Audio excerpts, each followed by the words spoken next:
also have to know that we have amazing potential in us, but we cannot forget that we are under a boundary, under some restrictions, always.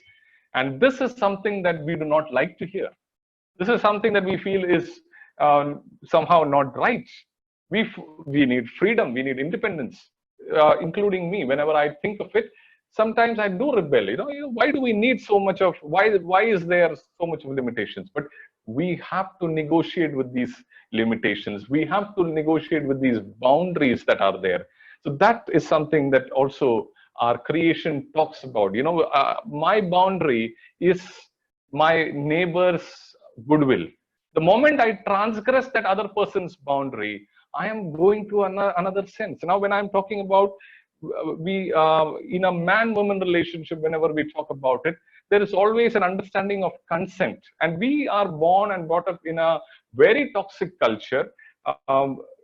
Which by a lot of goodness, these things, there are a lot of voices against it, where a guy always believed that when a girl says no, that means yes. So uski na bola to, I don't know how many of you are very comfortable with Hindi. You know her no means yes, uska na bola to razi hai. All those kind of understanding and all those things. So, my dear friends, these kind of things come from that. I am unlimited. I am free to do anything. I can do anything. No, you are not. And especially COVID-19. I'm so sorry. I didn't want to bring this up because COVID so I didn't want to bring another one more lecture on COVID-19 there. But don't you see how this has taught us in some or the other way that we are so limited.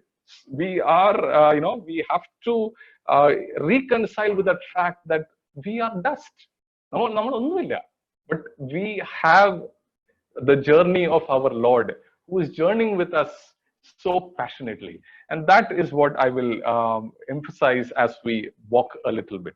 So, either Todakatil, I'm just bringing to you the basic foundations of Genesis 1 and 2, which is, as you see, two different structures.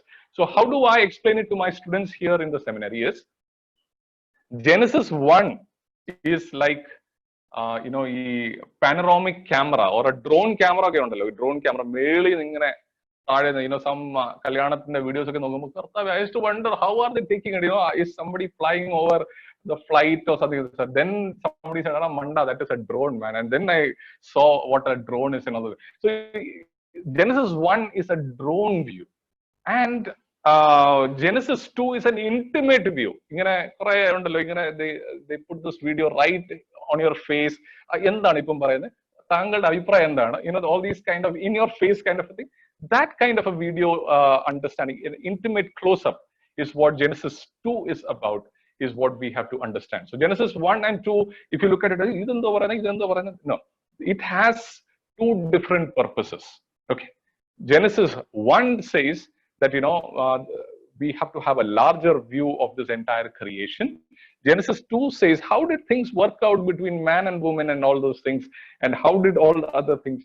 It has a lot of microscopic understanding. So macroscopic, microscopic. These two understandings are important.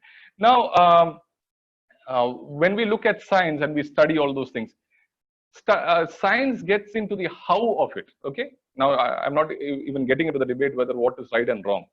But the point that we need to understand is, the Bible is not that it is not concerned about how, but the fundamental question that the Bible is trying to answer to you and me is the why of life, why of creation, why of what is the purpose, why is your life purposeful. This is the doctrine of creation. This is why salvation is so important. This is why Jesus coming to this world is so important. So if we do not get that in the right perspective, we have missed a major understanding of how to make sense of this entire doctrine of creation.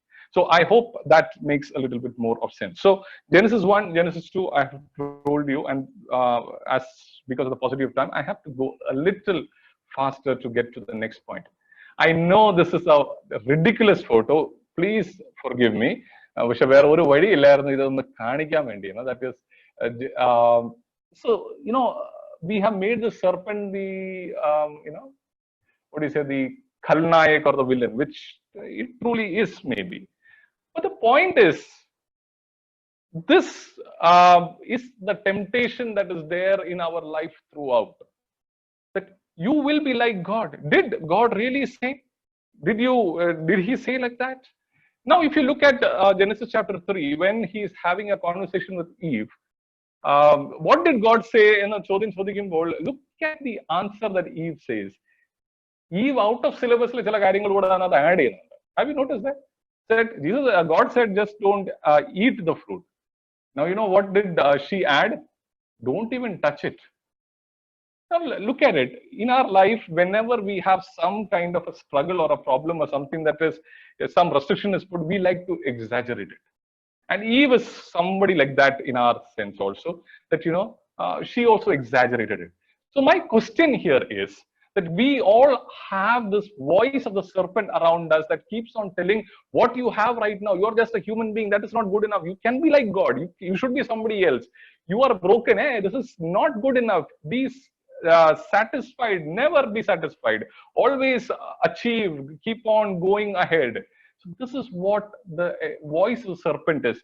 And I'm sure now you will kill me if I keep on putting this photo. So let me move a little ahead. Hearing the voice of the serpent. Now this is where we will look at. Hearing the voice of the serpent. And I think I will stop at one aspect of it alone. Okay. How much more time can I take? Be very correct.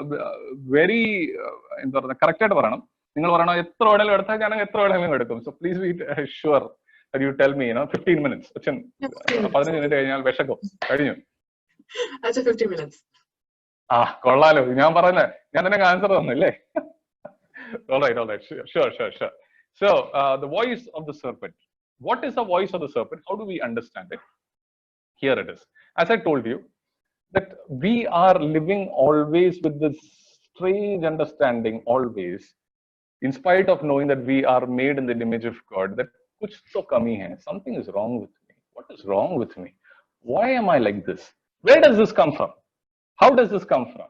It comes from people around us, the culture that we are born into, and also our own self sense of inferiority complex. So that is where I would like this entire debate to go to. Now, the question is, I told you you're creative. Now, I'll come to the next point, which is very important and needs to be taken into account. Are you created or are you constructed? This question is very, very important. And this is where the hating the world understanding comes into the picture. Constructed by the society. If you have a good job, only then you are worthy. If you are beautiful, then only you are worthy. If you have a fair skin or a wheatish skin or whatever that tone of skin is, only then you are worthy. If you have muscles, only then you are worthy. If you have a certain kind of figure, then only you are worthy. If you are a topper in the college, then only you are worthy.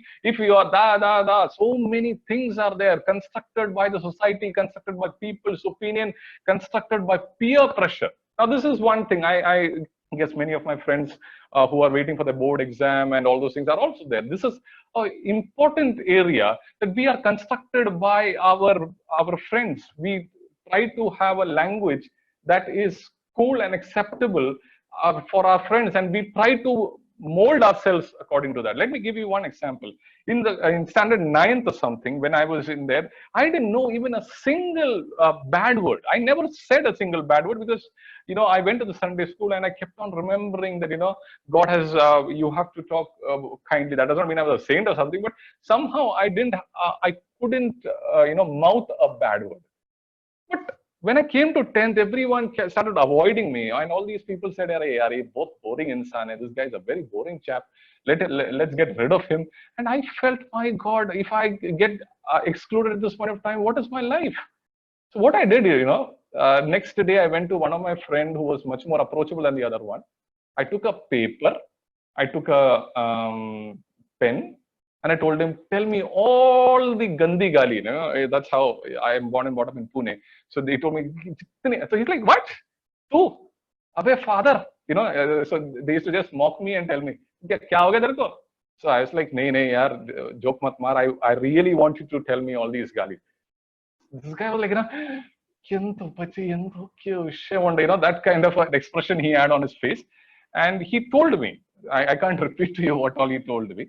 And one day, like, നമ്മുടെ ഈ Sunday school memory verse ഒക്കെ പറയുന്ന പോലെ ഞാൻ ഇവരുടെ മുന്നേ ചാടി കീച്ചി, like, this carry that carry all those things, and these guys are like,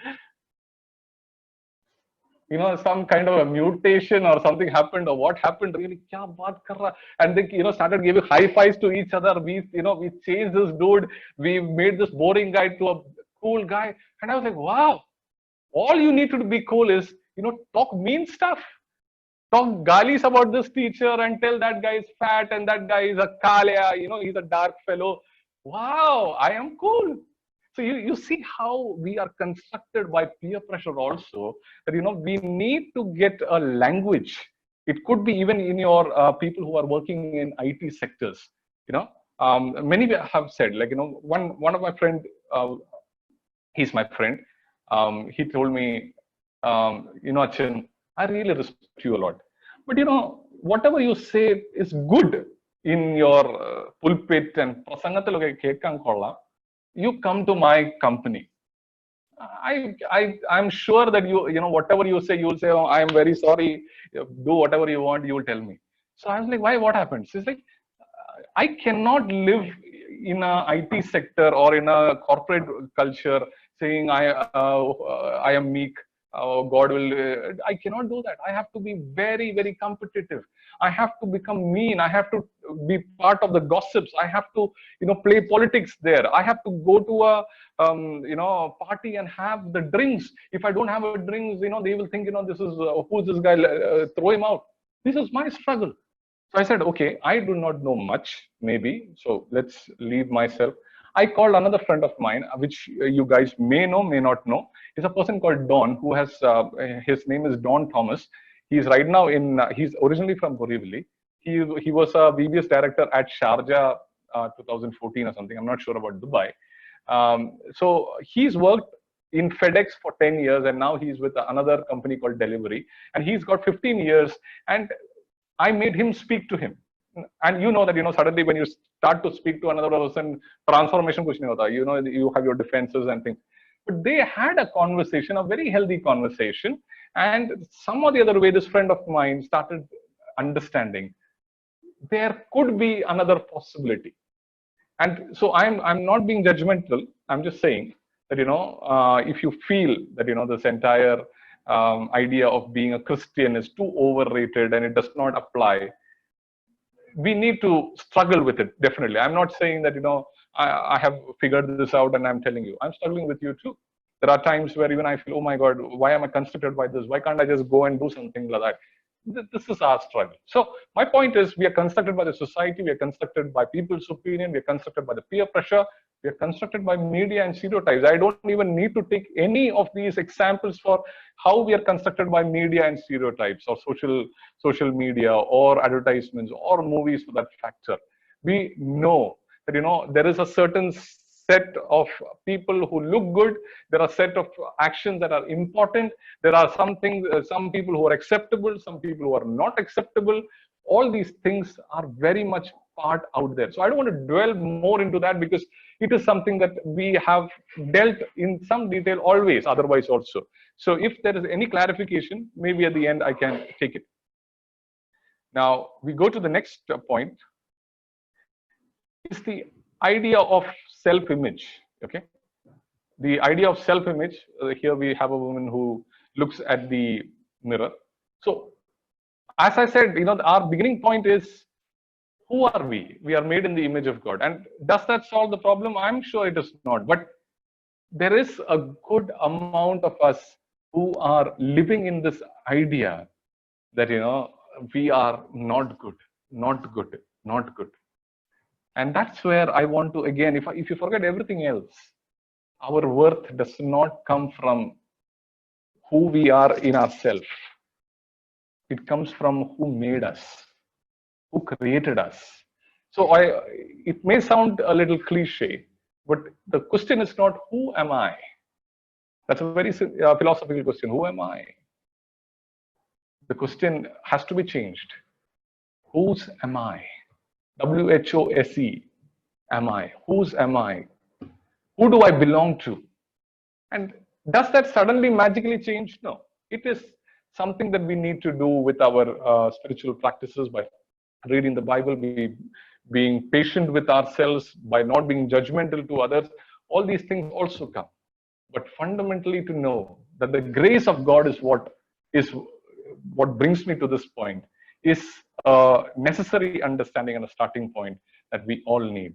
So, my dear friends, if any of you all are struggling with these issues of self-image, let me be very clear. I have till date, even now when I'm telling, it comes to my mind that, I have solved and, I am all okay. I have been shamed a lot for the structure that I have been, the thin body that I have been. I have in my school days and after later on, people say, "Kahan se aaya hai ye?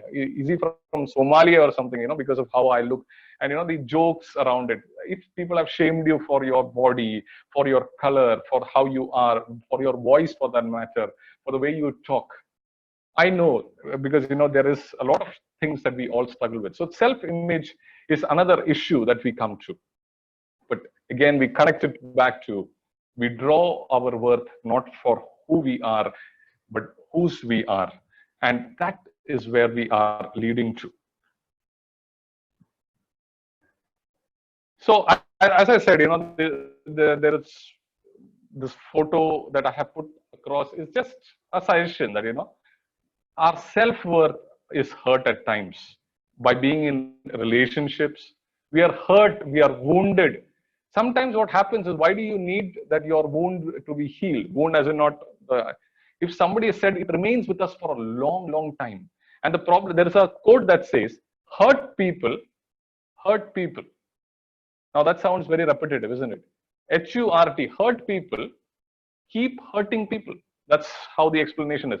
So if somebody says something mean to you, something bad to you, you feel, okay, I am being hurt. People have not been good to me. People have ragged me. People have been abusive to me. So why should I?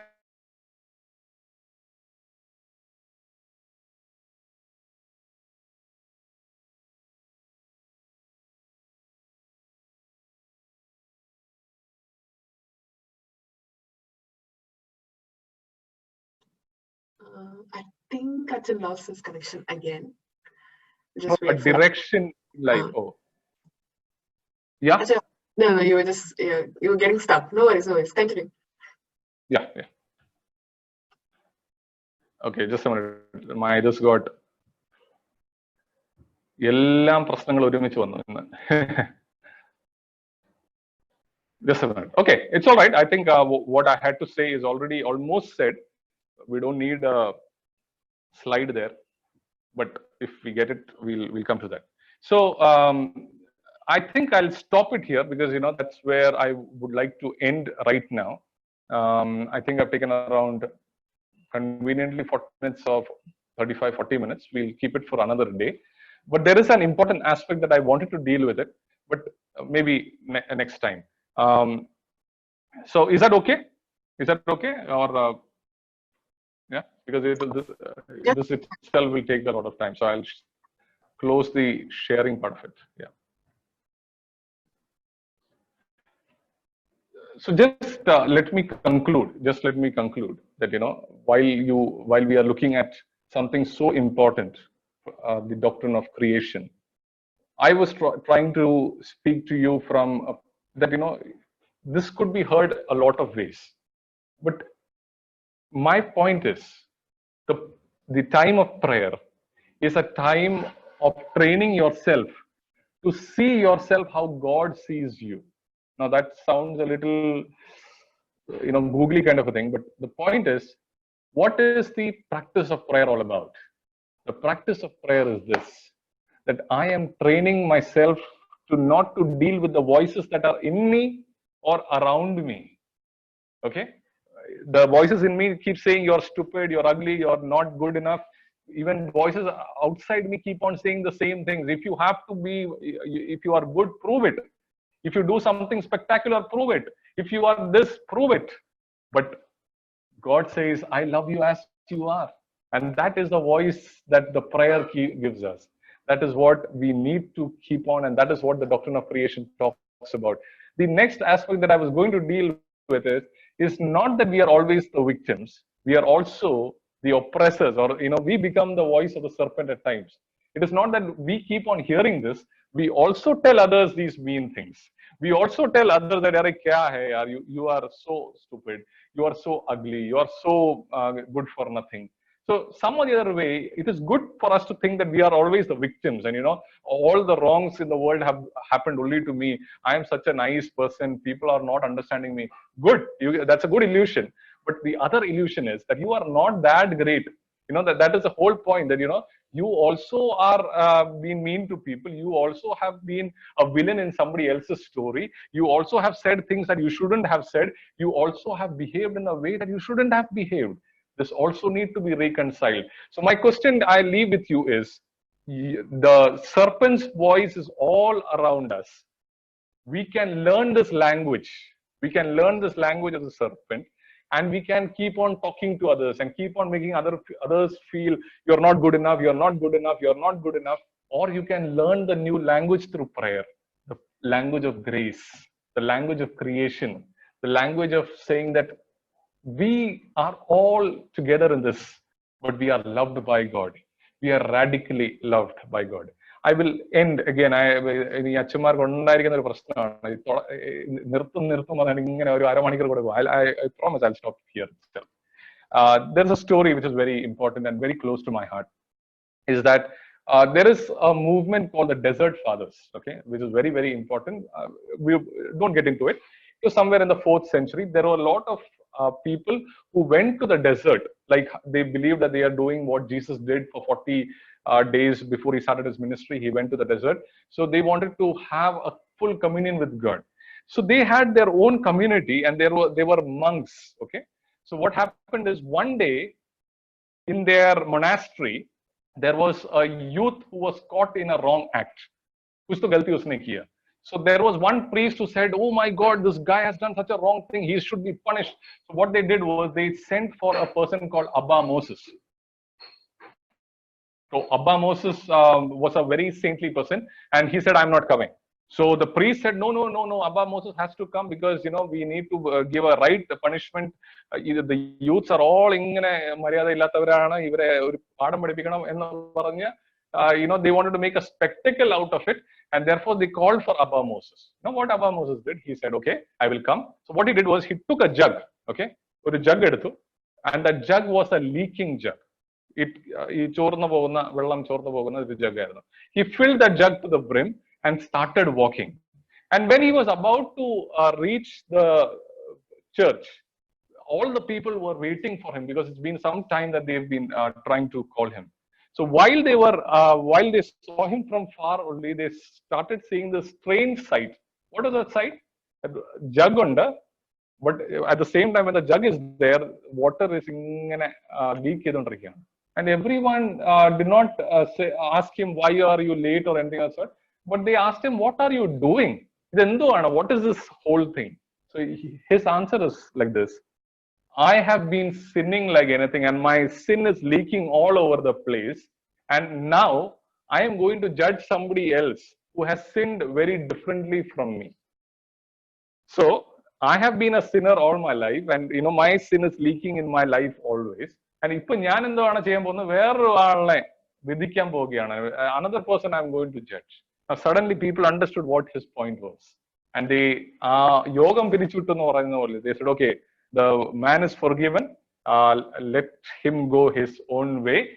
But the point is, the more you know God, and the more you understand Jesus, and the more you engage with the doctrine of creation, it is not easy, but less judgmental we will become. Less judgmental എന്ന് പറയുന്നത് വിധിക്കുക, is he right, is he wrong, he's so stupid.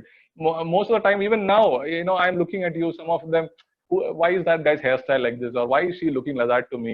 You are thinking, why can't he just stand properly? So we are always judging in our mind. So the more we know our Creator very intimately, the more non-judgmental we will become. It is a journey. I pray that my young friends who I have spoken to right now got something out of what I tried to communicate. May God bless you. Thank you.